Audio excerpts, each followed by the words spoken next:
Welcome back to part 2. Part 2, we're back again. We told you we'd be back. We weren't Still gonna vibing on this track. We weren't going to leave you at 20 minutes. That's ridiculous. And we haven't even gone through a glass of wine yet. We haven't even gone through an entire Nowhere glass. near it. I think Vino, another shout. That's 2 shouts tonight. Two We're shouts. making up for last week. You better be starting to sponsor us next Seriously, Paul, get on that case. I've called you like 5 times this week. I'm freaking over it. week. How good would it be if the representative was actually named Paul? It is. Yeah, I hope so. I really hope so. It's definitely not. It's definitely not Paul. Mate, part 2, we're back. We're back. We're gonna jump straight into it, I think. With our second team All NBA, we've already set our first teams. Here's a quick recap of our first teams in case you missed it, in case you skipped to part 2. But now we're on to our second teams, and I think this is definitely going to be the most contentious. This is where the hairs are split. This is where the hairs are split, and so I think the best way for us to go about this, we're Name just it going to that go way. straight from position to position. And so we're going to be starting off... Point guards. No. Let's start center. Let's Okay, go in I like reverse. it. Let's go backwards. Let's go backwards. I like it. So we're going to start it off at the center position. Who you got? I've got Boogie Cousins. Oh. As I said before, he's having an incredible No season. introduction needed. And no introduction needed. If you saw the last part of our part 1, it's just unanimous. For me, it was between Marc Gasol and Boogie Cousins, and that's it. Clear cut. Boogie! We love him. We love him. We love him over I agree here. with your choice. I respect that you put Gasol ahead of him. Not sure, but mate, for me at center, this is really contentious because I've actually snubbed Marc Gasol. No. Yeah, I have. How? I have, and I'm going to tell you why. Fuck, dude. I know. Al Horford, center for my second team. Yeah, okay. No, that's what you might be thinking. Really? Al Horford has had an all-star season on an amazing Atlanta Hawks, who you love. We absolutely love the Hawks over here. I found it really hard to try and get a Hawk in these teams. The way he is kind of spacing the floor, he's playing team basketball, so I feel like... And what? And Memphis isn't? Yeah, but come on. Like, dude, I know that there's like it's that kind of thing where I'm not saying they're not, but the way Al Horford has shifted, because he was injured all of last season, as we saw, and the Hawks only scraped into the 8th spot. They below 500% season, Easy. 50% season, whatever. 500%. Horford's back this season, and I'd forgotten how good he was, but he's stepped up from anything he's ever done before this season. He's lifted that team. He's become such a key piece. The way he plays on offense, his team defense is really good. Look, that whole team. I don't agree with it. I agree with all the points that you're making, but I don't think that he has had a better season than Marc Gasol or Boogie. Like you are snubbing Marc Gasol, man, and he is like. Think back to the start of the season. Hard. Think back to the start of the season and how much, like this is encapsulating the entire season. Here's my thing though. Memphis have been on a slide for 3 or 4 weeks now. Yeah. Where Atlanta have just been consistent throughout. They're still winning. They've had like a micro slide, but that hasn't been Al Horford. That's been like Korver injured. That's been a couple of injuries here and there. Resting players. So have Memphis. Horford. It's one of those things where it gets to the end of this season and Memphis are looking at it and they know that it's contentious and they don't really care who they verse as long as they're in that top 4. And we know that the Rockets have been pushing, and that's literally just because that's Harden fighting for an MVP. They've got something to fight for. Memphis at this point are just like, we're resting for the playoffs. I understand why they've got a slide, but I mean, I'm still a little bit concerned about Memphis. Sorry, this is a bit off topic, but I am a little bit concerned because at the start of the season, they were such a beastly team that I was like, they will give it to Golden State if they make the conference finals against them. Like, that'll be a tough matchup. I don't think Golden State can handle how big they are. If they don't have Bogut. Especially without Bogut. But if they have Bogut and Maurice Spates, I think they're in there with a chance. Or would have been. Shout out to Maurice Spates. Shout out to Maurice Spates. I think that's the shout out to our first spill of wine. I'm not sure if you can see that at home, but we've had our first little drops on the table. This is a vintage 63 table. Also, shout out to the guys at La Di Da. It was our drinking hole for a while and recently shut down, but this is where we grabbed these tables Went from. into depression for I didn't ask 5 for days. permission, but they were kind of out the front and I just kind of grabbed it. We But took it. shout out to La Di Da. Open up soon. Back up, please. Open back up soon. Please. We need a new drinking Please. hole outside of... Look at us. We're making a podcast. We could be drinking. We could be drinking... Oh, wait. Oh, wait. We're doing both. Even better. Yeah, shout to the spill. No, I don't... So, I didn't expect you to agree on Horford, but I just Not think... at all, man. I just think he's just been so key and consistent for that team. Yes, yeah, I will mention that. And throughout my list... I won't give any illusions. We're going to go to the power forward position now. Let's move into it because we're not agreeing on that This center. was my most difficult position. There were 3 people that I really felt could have been time for this. The 3 were LaMarcus Aldridge, Pau Gasol, and Paul Millsap of the Atlanta Hawks. Those were the 3 people in this back position where I really thought that behind AD 23 that they were the 3 cats that were just really pushing hard for it. I found it would be really unfair of me to leave out any Atlanta Hawks, and I felt like Millsap has been probably one of the most important, well, one of the 4 most important people for the Atlanta series For sure. for their season. He's definitely been key for them. He's been really key for them, and I mean, LaMarcus Aldridge has had an incredible season. He's been playing through injury, dude. Like, that injury to his left hand, and he's still playing, going hard. That is insane. And he is killing it. I love that. One game, and he's like, you know what? We're doing this. Yeah, Like, it, dude. Just like, let's go. how boys. devastating Yeah. that Wes Matthews goes down. I mean, like, seriously, it would have just been so amazing to see them make it beyond that second round, which I think they would have. If they had, And who knows, they still could, but they still could. If Batum starts to look like Batum again, where defensively, I feel they like just declined a lot on the perimeter. Lillard, not a great defender, and Wes Matthews really kind of helped out a lot up there. He just emboldened that team. Yeah, and you didn't realize it until he was gone because he's one of those guys. It just seems like he never misses games. He's never injured. The little workhorse. Yeah. And now that they're missing him, it's very underrated. But I thought that LaMarcus Aldridge, for the season that he's putting up, the numbers that he's putting up, the amount that he's giving in to his team, is incredible. Aldridge has been amazing, and I'll give it to you. And I feel terrible that I'm snubbing him, but I didn't have Timmy D in my first team, and that's why I've got him as power forward in my second team. And I think you'll agree. I'll agree with that. He had to be in my second team. He had to be in the second.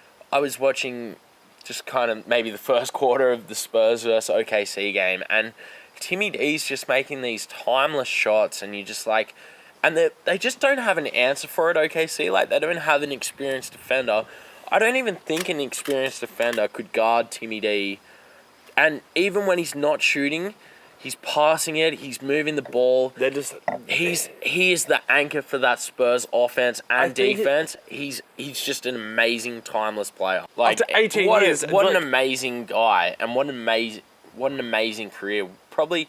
What are you doing at the age of 40? Yeah, seriously. And I think I'm gonna be pulling weeds out of this garden because I haven't left my parents' room yet. I'm going to be pulling weeds out of the garden tomorrow because that's actually my job. But no, that's a joke. So, Mum, don't get any ideas, Carmel, I swear to God. Sue, Carmel, don't. No, but seriously, and I think Timmy D's someone that gets forgotten a lot when you talk about kind of the immortals of the NBA. People talk about like Bill Russell, MJ, all that stuff. Tim Duncan's had one of the longest, most ridiculous careers ever. And I feel like honestly honoured that we've been able to kind of witness the back years of that, but most definitely. He's still amazing. He's still amazing, and the most amazing thing about his amazingness is the amount of errors that he's kind of transcended and still been important and still been a functioning and effective factor in that team. Yeah. That's incredible. It's That's amazing. absolutely incredible. It's amazing. And, like, obviously the relationship him and Pop have, he's been a one-team player. Yeah. Which is great because in For the a NBA, legacy, like, how often do you everyone- buy a jersey for a team and you're like, oh yeah, Miami Heat, let's get LeBron on the back. I see all of you down at Bondi. I've still got my Washington Bullets Michael Jordan jersey. There you go. But, like, it's crazy how... I don't. I really don't. I actually do not own I thought he did. an NBA jersey. One team his whole career, like, that's just amazing. That's a true kind of testament to him and Pop's relationship, and they've got the rings to show for it. That's amazing. So I think we got to move on to the small forward position. And for me, I've got got? LeBron James because you can't put anyone else in that position. So You can't snub him beyond the second team. I can't for snub sure. him beyond the second team. Yep. I felt like that'd be an injustice for what he's done at Cleveland. I don't think there's anything more that we really need to speak of it. It's LeBron James. Go down to Bondi if you don't know what his jersey looks like. If you don't know what his Heat jersey looks like. If you want to know what his Cleveland one looks like, also go down to Bondi, but just wait till next year because everyone will have it then.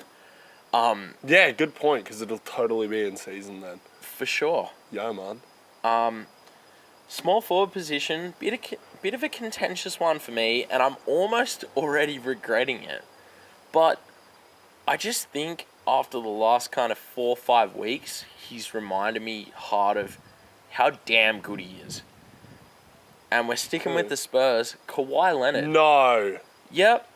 From now, he spent half the season out with an injury. He didn't spend half. He spent 2 to 3 weeks. And LeBron what, did as over well. the entire season? 100%. Really? Yep. And No, but he hasn't been playing well until for half the season. but It took him a while to get there. it wasn't like he was playing bad. So who are you leaving out? Who am I leaving out? Wait, Wait, what? How are you doing this? I'm You're leaving doing out whatever your I son? want. This is my team. What? But let me Well, your defend team's it. wrong, dude. Let me defend my decision. Go. And I already told you I Go. may have been regretting it because I thought of someone that I probably should have had in this position. Go. Who should you have put in? No. Who should you have put in? He's going to be in my third team, so We'll put him in. that'll be next week. Who? No, we're going Kawhi. Such an We're going Kawhi. I'm Fuck sticking off. with Kawhi, and here's why. Piss me off. All year he's still been a defensive beast, which we know. And we're not. This isn't our defensive teams of the year because we're not doing that. Because I'm gonna be honest, I don't watch that much defense. But defensively, he's been a beast at that position. It's scary how many steals, blocks, stupid defensive numbers there are regarding Kawhi.